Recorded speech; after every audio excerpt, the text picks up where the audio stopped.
నమస్తే రందేవి, welcome to story board. Epstein files ఈ పేరు వింటేనే ప్రపంచ దేశాల్లోని చాలా మంది అగ్రనేతలు, బడా వ్యాపారవేత్తలు, సినీ క్రీడా సెలబ్రిటీలకు ఒక రకమైన భయం. వారు చేసిన అనైతిక, అసాంఘిక కార్యకలాపాలు ఈ ఫైల్స్ ద్వారా బట్టబయలయ్యాయి. ఇంకొందరి చీకటి బాగోతో ఈ పత్రాలు నిక్షిప్తమై ఉన్నాయి. ప్రస్తుత అమెరికా అధ్యక్షుడు ట్రంప్, మాజీ అధ్యక్షుడు బిల్ క్లింటన్, మైక్రోసాఫ్ట్ సహా వ్యవస్థాపకుడు బిల్ గేట్స్ లాంటి ప్రముఖుల పేర్లు కూడా ఈ జాబితాలో ఉన్నాయి.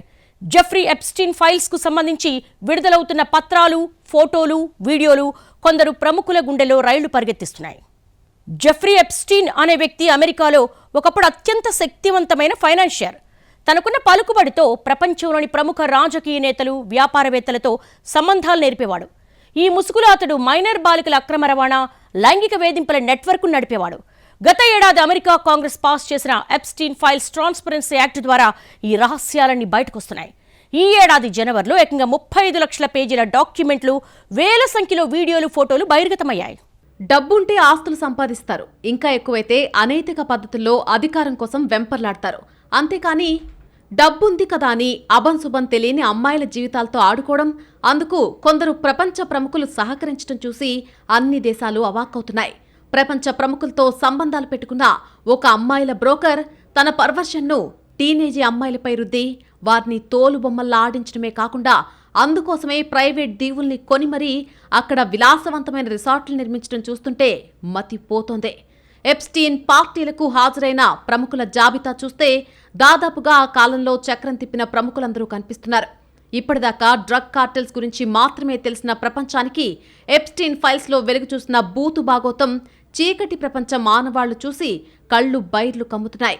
ఇదేదో చిన్నా చితకా నేరం కాదు, వ్యవస్థీకృతంగా నడిచిన సెక్స్ రాకెట్. అసలు ప్రపంచ చరిత్రలో ఈ స్థాయిలో నడిచిన లైంగిక బాగోతం లేదనే ప్రచారం గట్టిగా జరుగుతోంది. ఎప్స్టీన్ ఫైల్స్లో పేరున్న ప్రముఖులు ఇస్తున్న వివరణలు కూడా చిత్రంగా ఉన్నాయి. అసలు ఇలాంటి వ్యక్తితో ఎందుకు పరిచయమైందో కూడా వింత కారణాలు చెబుతున్నారు.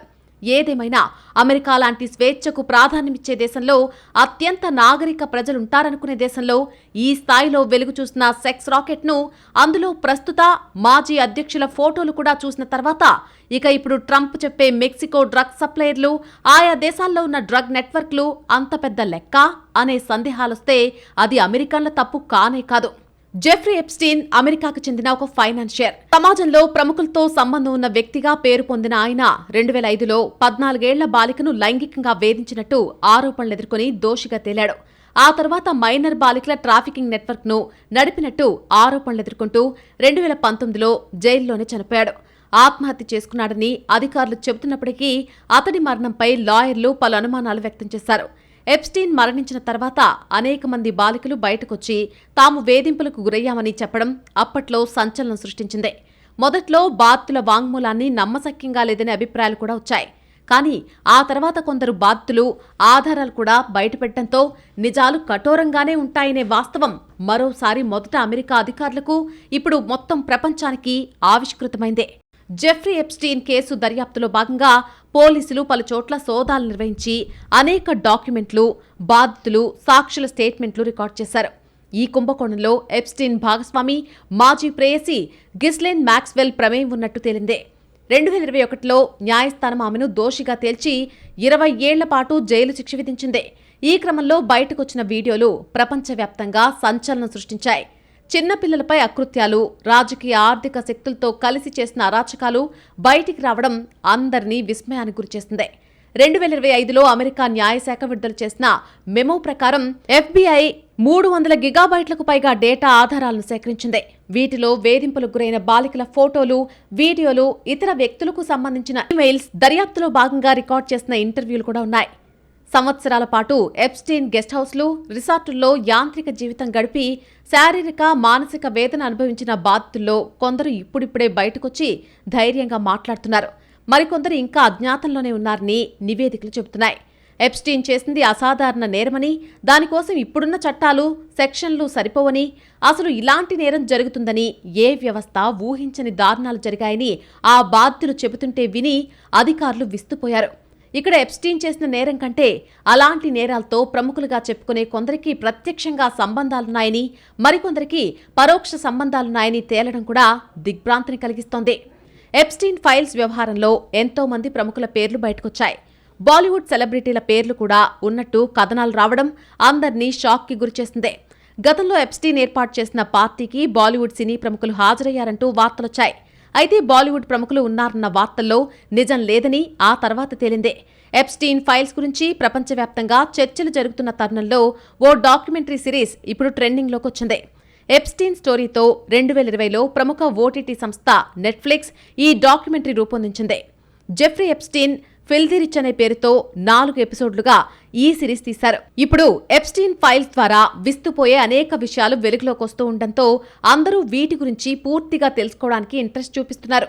దీంతో 5 ఏళ్ల నాటి నెట్ఫ్లిక్స్ డాక్యుమెంటరీ సిరీస్ ఇప్పుడు వైరల్ అవుతోంది. ఇంగ్లీష్ సబ్ టైటిల్స్ పెట్టుకుని మరీ ఈ సిరీస్ చూస్తున్నారు. ప్రస్తుతం ఇది ఓటీటీలో టాప్ 10 ట్రెండింగ్ లిస్ట్లో నెంబర్ 3 పొజిషన్లో ట్రెండ్ అవుతోంది. దశాబ్దాల పాటు సెక్స్ ట్రాఫికింగ్ సామ్రాజ్యాన్ని ఏలిన నేరగాడు జెఫ్రీ ఎప్స్టీన్ కేసులో మరొక కీలక పరిణామం చోటు చేసుకుంది. ఈ కేసు విచారణలో భాగంగా ప్రభుత్వ పదవిలో ఉండి దుష్ప్రవర్తనకు పాల్పడ్డారనే అనుమానంతో బ్రిటన్ రాజు కింగ్ చార్లెస్ III సోదరుడు మాజీ ప్రిన్స్ ఆండ్రూ మౌంట్ బాటెన్ విండర్స్ను శాండ్రిక్హామ్ ఎస్టేట్లోని ఆయన నివాసంలోనే అరెస్ట్ చేశారు. ఈ మేరకు థేమ్స్ వ్యాలీ పోలీసులు గురువారం ఒక ప్రకటన విడుదల చేశారు. బ్రిటన్ చట్టం ప్రకారం నిందితుడి పేరును వారు అధికారికంగా వెల్లడించలేదు. 2010లో జెఫ్రీ ఎప్స్టీన్కు ఆండ్రూ వాణిజ్య నివేదికలను పంపారన్న ఆరోపణలపై కూడా తాము విచారణ జరుపుతున్నట్టు పోలీసులు వెల్లడించారు. పూర్తి స్థాయి పరిశీలన తర్వాత ప్రభుత్వ పదవిలో దుష్ప్రవర్తనకు పాల్పడ్డారన్న ఆరోపణలపై దర్యాప్తు ప్రారంభించామని, తమ భాగస్వామి సంస్థలతో కలిసి ఈ నేరంపై విచారణ జరుపుతున్నప్పుడు దర్యాప్తు సమగ్రతను, నిష్పాక్షికతను కాపాడడం చాలా ముఖ్యమని పోలీసులు తమ ప్రకటనలో పేర్కొన్నారు. అయితే కొన్ని గంటల విచారణ తర్వాత ఆండ్రూ విడుదలయ్యారు. మరోవైపు లైంగిక నేరస్తుడు ఎప్స్టీన్కు ఆండ్రూ రహస్య సమాచారమిచ్చాడనే నివేదికలపై విచారణకు కింగ్ చార్లెస్ III సహకరిస్తారని బంకింగ్హామ్ ప్యాలెస్ తెలిపింది. ప్రపంచ సాంకేతిక విప్లవానికి ఆద్యుడిగా దాదాపు 2 దశాబ్దాల పాటు ప్రపంచంలోని అత్యంత ధనికుడిగా ఉన్న బిల్ గేట్స్ ఎప్స్టీన్ ఫైల్స్ వెలుగు చూడడంతో భ్రష్టు పట్టిపోయారు. రష్యన్ యువతులతో ఆయనకున్న సంబంధాలు, గతంలో తీసుకున్న విడాకులకు అసలు కారణాలు వెలుగు చూడటంతో బిల్ గేట్స్ ఊహించని అవమానాలు ఎదుర్కోవాల్సి వస్తోంది. తనపై వస్తున్న ఆరోపణల్ని గేట్స్ ఖండించిన ఢిల్లీ AI సదస్సులో ఆయన ప్రసంగం రద్దయిపోయింది. ఒకప్పుడు బిల్ గేట్స్ కడకంటి చూపు కోసం పరితపించిన దేశాలే ఇప్పుడు ఆయన్ను దూరం పెడుతున్నాయి. దీనికి ఎప్స్టీన్ ఫైల్సే ప్రధాన కారణమని ప్రత్యేకంగా చెప్పాల్సిన పనిలేదు. ఎప్స్టీన్ ఫైల్స్ పుణ్యమాని బిల్ గేట్స్ ప్రస్తుతం ప్రపంచవ్యాప్తంగా తీవ్ర వ్యతిరేకతను ఎదుర్కొంటున్నారు. తీవ్రమైన లైంగిక నేరాలు, అభంశుభం తెలియని చిన్నారులపై లైంగిక వేధింపులు ఎప్స్టీన్ ఫైల్స్ సాక్షిగా బట్టబయలయ్యాయి. అందుకే బిల్ గేట్స్ అంటేనే యావత్ ప్రపంచం దూరం పెడుతోంది. అమెరికా న్యాయశాఖ ఇటీవల విడుదల చేసిన ఎప్స్టీన్ ఫైల్స్లో బిల్ గేట్స్ పేరు బయటకు రావడంతో తీవ్ర విమర్శలను ఎదుర్కొంటున్నారు. 30 లక్షల ఎప్స్టీన్ పేజీలను బయటపెట్టింది అమెరికా సర్కార్. వీటితో పాటు 2000 వీడియోలు, 1,80,000 ఫోటోలను విడుదల చేసింది. ఎప్స్టీన్ ఫైల్స్ ట్రాన్స్పరెన్సీ చట్టం కింద అమెరికా న్యాయశాఖ వెబ్సైట్లో ఈ పత్రాలు, వీడియోలు, ఫోటోలు అందుబాటులో ఉంచింది.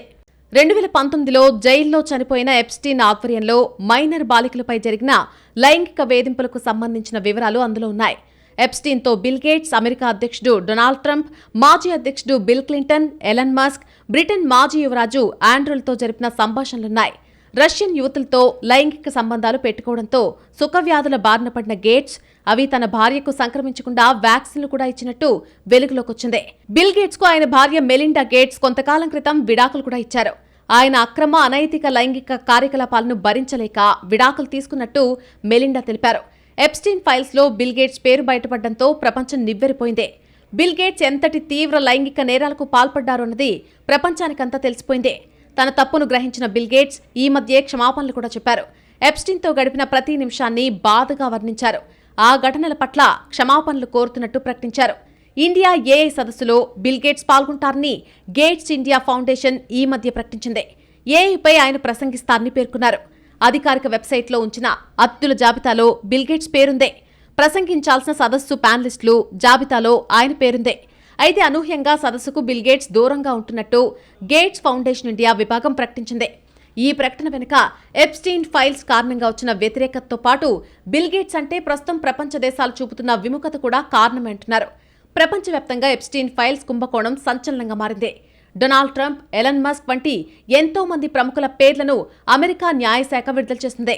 తాజాగా మరోసారి 30 లక్షల పేజీలను విడుదల చేసినట్టు డిప్యూటీ అటార్నీ జనరల్ టడ్ బ్లాంచ్ వెల్లడించారు. ఇందులో 30 లక్షల పేజీలు, 2000 వీడియోలు ఉన్నట్టుగా పేర్కొన్నారు. ఈ వ్యవహారంలో మైక్రో సహ వ్యవస్థాపకుడు బిల్ గేట్స్ కు సంబంధించిన విషయాలు వెల్లడయ్యాయి. బిల్ గేట్స్ రష్యన్ మహిళలతో శారీరకంగా సంబంధాలు కలిగి ఉన్నాడని, దీంతో లైంగికంగా సంక్రమించే వ్యాధి బారిన పడ్డారని పేర్కొంది. ఆ తర్వాత తన భార్య మెలిండా గేట్స్ కు రహస్యంగా ఇవ్వడానికి యాంటీబయాటిక్స్ కోరాడని ఆరోపించింది. ఈ వివాదానికి కేంద్రంగా ఉన్న ఈమెయిల్స్ 2013 జూలై 18 నాటివి ఎప్స్టీన్ డ్రాఫ్ట్ సందేశాలుగా కనిపిస్తున్నాయి. కొన్ని గేట్స్ అప్పటి సలహాదారు బోరిస్ నికోలిక్ గొంతులో ఉన్నాయి. వాటిలో గేట్స్ రష్యన్ అమ్మాయిలతో నిద్రపోతున్నాడని, లైంగిక సంక్రమణ వ్యాధి బారిన పడ్డారని, దీంతో మెలిండా గేట్స్ కు రహస్యంగా ఇవ్వగల యాంటీబయాటిక్స్ కోసం అడుగుతున్నారని ఎప్స్టీన్ ఆరోపించాడు. దీనికి సంబంధించిన ఈమెయిల్స్ ను డిలీట్ చేయమని గేట్స్ అడిగినట్టుగా ఎప్స్టీన్ కోరాడని కూడా ఈమెయిల్స్ సారాంశం. ఈ ఆరోపణలపై గేట్స్ తీవ్రంగా స్పందించారు. ఇది పూర్తిగా వాస్తవ దూరమైందని, అసంబద్ధమైందని గేట్స్ అన్నారు. ఈ ఆరోపణలు ఎప్స్టీన్ ఫ్రస్ట్రేషన్కు, నిరాశకు తార్కాణమని, అతని ఉచ్చులో చిక్కుకోవడానికి, పరువు తీయడానికి ఎంత దూరం వెళ్లాడని ఆరోపించారు. కానీ గేట్స్ ఇప్పుడేం చేసినా ఎవ్వరూ వినిపించుకునే పరిస్థితుల్లో లేరు. దశాబ్దాల కష్టంతో ఆయన సంపాదించుకున్న పరువు, ప్రతిష్టలు ఒక్క దెబ్బతో అధపాతాళానికి దిగజారిపోయాయి. మోస్ట్ హ్యాపెనింగ్ టెక్నాలజీకి ఆద్యుడిగా నీరాజనాలు అందుకున్న బిల్ గేట్స్ స్వయంకృత అపరాధంతో ఇప్పుడు ప్రపంచానికి అంటరాని వ్యక్తిగా మారిపోయారు. సమాజంలో అత్యంత ప్రముఖులుగా చలామణి అవుతున్న వారు నైతికంగా దిగజారితే పరిణామాలు ఎంత ఘోరంగా ఉంటాయో చెప్పడానికి బిల్ గేట్స్ ప్రస్తుత దుస్థితే పెద్ద ఉదాహరణ. ఎప్స్టీన్ ఫైల్స్ భారత పార్లమెంట్లో కూడా రగడ సృష్టించాయి. కేంద్ర మంత్రి హర్దీప్ సింగ్ పూరి పేరుందన్న ఆరోపణలు, దానికి మంత్రి కౌంటర్తో రచ్చ జరిగింది. అటు బ్రిటన్ ప్రధాని కీర్ స్టార్మర్ పదవికే ఎసరొచ్చేలా ఉంది. పేరుకు ఎప్స్టీన్ ఫైల్స్ అమెరికా బయటపెట్టినప్పటికీ చర్యల విషయంలో యూరప్ దేశాలే ముందంజలో ఉన్నాయని కొందరు బాధితులు చెబుతున్నారు. ఇదే సమయంలో ఎప్స్టీన్ ఫైల్స్లో ట్రంప్కు సంబంధించిన కొన్ని పత్రాలు, ఫోటోలు మాయం కావడం పైన వివాదం రేగుతోంది. ఎప్స్టీన్ ఫైల్స్ మన దేశ రాజకీయాల్లో పెద్ద దుమారాన్ని రేపుతున్నాయి. మొన్నటికి కేంద్ర పెట్రోలియం శాఖ మంత్రి హర్దీప్ సింగ్ పురి పేరు ప్రస్తావనకొచ్చింది. భారత్లో జరిగే ఒక పెళ్లికి తన సన్నిహితురాలు తప్పనిసరిగా హాజరవ్వాలని, దానికోసం వెంటనే వీసాను జారీ చేయాలని ఎప్స్టీన్ హర్దీప్కు ఒక మెయిల్ రాయగా ఆయన వెంటనే స్పందించి తగిన ఏర్పాట్లు చేశారు. కాంగ్రెస్ ఎంపీ రాహుల్ గాంధీ చేసిన ఎప్స్టీన్ ఆరోపణలను కేంద్ర మంత్రి హర్దీప్ సింగ్ పురి తీవ్రంగా ఖండించారు. ఇంటర్నేషనల్ పీస్ ఇన్స్టిట్యూట్ బృందంలో భాగంగా తాను ఎప్స్టీన్ను కలిశానని పూరి చెప్పారు. అతనిపై వచ్చిన ఆరోపణలకు, మా మధ్య జరిగిన సంభాషణకు ఎలాంటి సంబంధం లేదని వెల్లడించారు కేంద్ర మంత్రి. ఎప్స్టీన్ ఫైల్స్ వివాదంలో ఇప్పుడు X, Tesla CEO Elon Musk, meta CEO mark Zuckerberg ఫోటోలు కూడా వెలుగు చూశాయి. దీనికి సంబంధించి ఒక ఫోటో విడుదలైంది. ఇటీవల విడుదలైన ఎప్స్టీన్ ఫైల్స్లో ఈ ఫోటో లభ్యమైంది. ఈ ఫోటోలో విందుకు LinkedIn co founder Reid Hoffman, PayPal co founder Peter Thiel కూడా హాజరయ్యారు. దీనికి సంబంధించిన మెయిల్లో ఈ ఈవెంట్ను వైల్డ్ అని పేర్కొన్నారు. ఈ ఫోటోలో వీళ్లంతా రాత్రిపూట డిన్నర్ చేస్తుండగా ఒక టేబుల్ దగ్గర కూర్చుని ఉన్నారు. ఈ ఫోటో ఎప్స్టీన్ తీసినట్టుగా చెప్తున్నారు. ఈ ఫోటో 2015 ఆగస్టు 3న తీసినట్టు వెల్లడైంది. అయితే ఈ అంశంపై ఇటీవల ఎలాన్ మస్క్ స్పందించిన తీరు వివాదాస్పదమవుతోంది. ఆయన తాను ఎప్పుడూ ఎప్స్టీన్ పార్టీలకు హాజరు కాలేదని వెల్లడించారు. అంతేకాదు, పిల్లలపై అత్యాచారం, హత్య వంటి నేరాలకు పాల్పడ్డ నిందితులపై చర్యలు తీసుకోవాలని, ఆ ఫైల్స్ బయట పెట్టాలని ఆయన డిమాండ్ చేశారు. కానీ ఇప్పుడు మస్క్ పాల్గొన్న ఫోటో విడుదలైంది. ఈ అంశంపై మెటా సీఈఓ మార్క్ జూకర్బర్గ్ కూడా దీనిపై స్పందించారు. ఒక డిన్నర్ సందర్భంగా తాను ఎప్స్టీన్ను కలిశానని, ఆ పార్టీ తర్వాత తానెప్పుడూ మళ్లీ ఆయన్ను కలవలేదని చెప్పుకొచ్చినట్టు మెటా గతంలోనే వెల్లడించింది. మరోవైపు LinkedIn co founder Reid Hoffman ఇటీవల స్పందిస్తూ తాను ఒక సంస్థ నిధుల సేకరణ కోసం ఎప్స్టీన్ను కలిశానని, అంతకు మించి ఎప్స్టీన్ చేసిన నేరాలతో తనకు సంబంధం లేదని స్పష్టం చేశాడు. తాజాగా వెల్లడైన మెయిల్ను ఎప్స్టీన్ తనకు తానే సెండ్ చేసుకున్నట్టు తేలింది. ఎప్స్టీన్ పేద, మధ్యతరగతి బాలికలు, యువతులకు భారీ మొత్తం ఆశ చూపించి ఫ్లోరిడా, న్యూయార్క్, వర్జిన్ ఐలాండ్స్, మెక్సికోల్లోని నివాసాలకు పిలిపించి అఘాయిత్యాలకు పాల్పడేవాడు అనేది ప్రధాన ఆరోపణ. బాధితురాలికి కొంత డబ్బిచ్చి మరో యువతిని ఆ బంగ్లాకు తెస్తే ఇంకొంత కమిషన్ ఇస్తాన్ని ఆశ చూపేవాడిని అప్పట్లో బయటపడిందే. దాదాపు 2 దశాబ్దాల పాటు సాగిన ఈ చీకటి వ్యవహారం 2005లో బట్టబయలైందే. నిందితుణ్ణి అప్పుడు అరెస్ట్ చేసి కొన్ని నెలల పాటు జైల్లో ఉంచారు. 2019లో మీటూ ఉద్యమం సమయంలో మరోసారి ఎప్స్టీన్పై ఆరోపణలు రావడంతో అతడిని అరెస్ట్ చేశారు.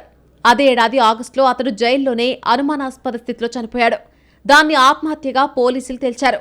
ఎప్స్టీన్ మాజీ స్నేహితురాలు మ్యాక్స్వెల్ ఈ దారుణాలకు సహకరించడంతో ఆమెకు ఇదివరకే 20 ఏళ్ల జైలు శిక్ష పడింది. అసలు సెక్స్ ట్రాఫికింగ్ కోసం ఎప్స్టీన్ అవలంబించిన విధానం అందరికీ షాక్ ఇస్తోంది. కేవలం ఈ చీకటి భాగోతం కోసం ప్రైవేట్ దీవుల్ని కొనుగోలు చేసి అక్కడ విలాసవంతమైన భవంతులు నిర్మించడం, అక్కడే విందులు, వినోదాలు, పార్టీలకు ప్రపంచ ప్రముఖుల్ని ఆహ్వానించడం వరకు ఎప్స్టీన్ అంతా పక్కా ప్లానింగ్తో చేశాడు. ఇక అమ్మాయిలకు రకరకాల తాయిలాలు చూపి ట్రాప్ చేయడం, వారిని శారీరక సంబంధాలకు ఒప్పుకునేదాకా చిత్రహింసలు పెట్టడం, అన్ని రకాలుగా సిద్ధంగా ఉన్నారన్న కన్ఫర్మేషన్ తర్వాతే వారిని దీవులకు తరలించడానికి ఎప్స్టీన్ ఎక్కడికక్కడ పకడ్బందీ ఏర్పాట్లు చేసుకున్నాడు. ఎక్కడైనా పోలీసులకు అనుమానం వచ్చినా వారిని మేనేజ్ చేయడానికి వీఐపీ లింకుల్ని వాడుకున్నాడు. అవసరమైన చోట డబ్బు వెదజల్లాడు. కొందరు అధికారులకు కూడా అమ్మాయిల్ని ఎరవేశాడనే ఆరోపణలు కూడా ఉన్నాయి. మొత్తం మీద ఎప్స్టీన్ ఫైల్స్ జరిగిన చీకటి నేరాల్లో అన్ని రకాల హక్కుల ఉల్లంఘన జరిగింది అనడంలో సందేహం లేదు. అమెరికాలో అత్యంత ఫేమస్ ఈవెంట్స్ లో ఒకటైన సూపర్ బౌల్ వేదికగా జెఫ్రీ ఎప్స్టీన్ బాధితులు తమ గళాన్ని బలంగా వినిపించారు. సూపర్ బౌల్ అనేది United states national football league. ఈ వేదికగా ఎన్నో ఏళ్లుగా తమలో తాము కుంగిపోయిన ఎప్స్టీన్ బాధితులు తమ గళాన్ని విప్పారు. చివరికి నిజం బయటకు రావాలంటూ దేశం మొత్తం వినేలా గర్జించారు. ప్రపంచంలోనే అతిపెద్ద లైంగిక అక్రమ రవాణా స్కాండల్ గా పేర్కొంటున్న ఈ కేసులో పూర్తి నిజాలు బయటపడాలంటూ ఓ వీడియో విడుదల చేశారు. ఈ వీడియోను వరల్డ్ వితౌట్ ఎక్స్‌ప్లాయిటేషన్ అనేటువంటి సంస్థ విడుదల చేసింది. ఇందులో ఎప్స్టీన్ బాధితులు ఒక్కొక్కరుగా కెమెరా ముందు మాట్లాడారు. మాతో పాటు నిలబడండి అంటూ అమెరికన్లను కోరారు. ముఖ్యంగా యుఎస్ అటార్నీ జనరల్ పామ్ బాండీని ఉద్దేశించి ఎప్స్టీన్ కేసుకు సంబంధించిన మిగిలిన అన్ని రికార్డ్స్ ను విడుదల చేయాలని డిమాండ్ చేశారు. కాంగ్రెస్ తీసుకొచ్చిన ఎప్స్టీన్ ఫైల్స్ ట్రాన్స్పరెన్సీ యాక్ట్ ప్రకారం విడుదల చేయాలని డిమాండ్ చేశారు. వీడియోలో బాధిత మహిళల మాటల్లో బాధ స్పష్టంగా కనిపిస్తోంది. తమ చిన్ననాటి ఫోటోలు చూపిస్తూ ఎప్స్టీన్ చేతుల్లో తాము చిన్నప్పుడే దాడికి గురయ్యామని గుర్తు చేశారు. ఈ నేరాల్లో ఇంకా ఎవరెవరున్నారో ప్రజలకు తెలియాలంటూ కోరారు. వీడియో చివర్లో స్క్రీన్పై పెద్ద అక్షరాల్లో ఒక్క నినాదం అందరినీ ఆకట్టుకుంది. మాతో నిలబడండి, అటార్నీ జనరల్ పామ్ బాండీకి చెప్పండి, ఇప్పుడు నిజం చెప్పాల్సిన సమయం వచ్చింది అని రాసుకొచ్చారు. ప్రపంచంలోనే అత్యంత హేయమైన నేరం చేసిన వ్యక్తి ఇప్పుడు ప్రాణాలతో లేడు. కానీ బతికున్నప్పుడు ఎప్స్టీన్ తన సన్నిహితులతో పంచుకున్న భావాలు కూడా వికృతంగానే ఉన్నాయి. తనకు చిన్న అమ్మాయిలంటేనే ఇష్టమని నిస్సిగ్గుగా చెప్పుకున్న ఎప్స్టీన్ ఎప్పుడూ పశ్చాత్తాపడ్డ దాఖలాలు కూడా లేవు. మొత్తం మీద దాదాపుగా 2 దశాబ్దాల పాటు వ్యవస్థీకృత నేరం జరిగింది. అలాగే 2 దశాబ్దాల పాటు ఎంతో మంది అమాయక బాలికల జీవితాలు చిత్రమైపోయాయి. వారు కన్న కళ్ళన్నీ 4 గోడ్ల మధ్య నలిగిపోయాయి. బయటి ప్రపంచంలో ప్రముఖులుగా చలామణి అవుతున్న వ్యక్తులే చీకట్లో తమతో వ్యవహరిస్తున్న తీరు చూసి చాలా మంది బాధితుల మాటలే కాదు, గుండెలు కూడా మోగబోయాయి. అందుకే కొన్ని దశాబ్దాల పాటు భయంకర మౌనమే రాజ్యమేలిందే. ఇప్పుడిప్పుడే నాటి భయంకర నిజాలు వెలుగు చూస్తున్నాయి. ఆ బాధితుల గుండె పొరల్లో గూడు కట్టుకున్న ఆక్రోశం అగ్నిపర్వతం నుంచి వెలువడ్డ లావాలా ఎగదన్నుతోందే. ఇక ఎప్స్టీన్ ఫైల్స్లో జరిగిన నేర పరంపరకు ఎలాంటి ముగింపిస్తారు అనేది చూడాల్సి ఉంది.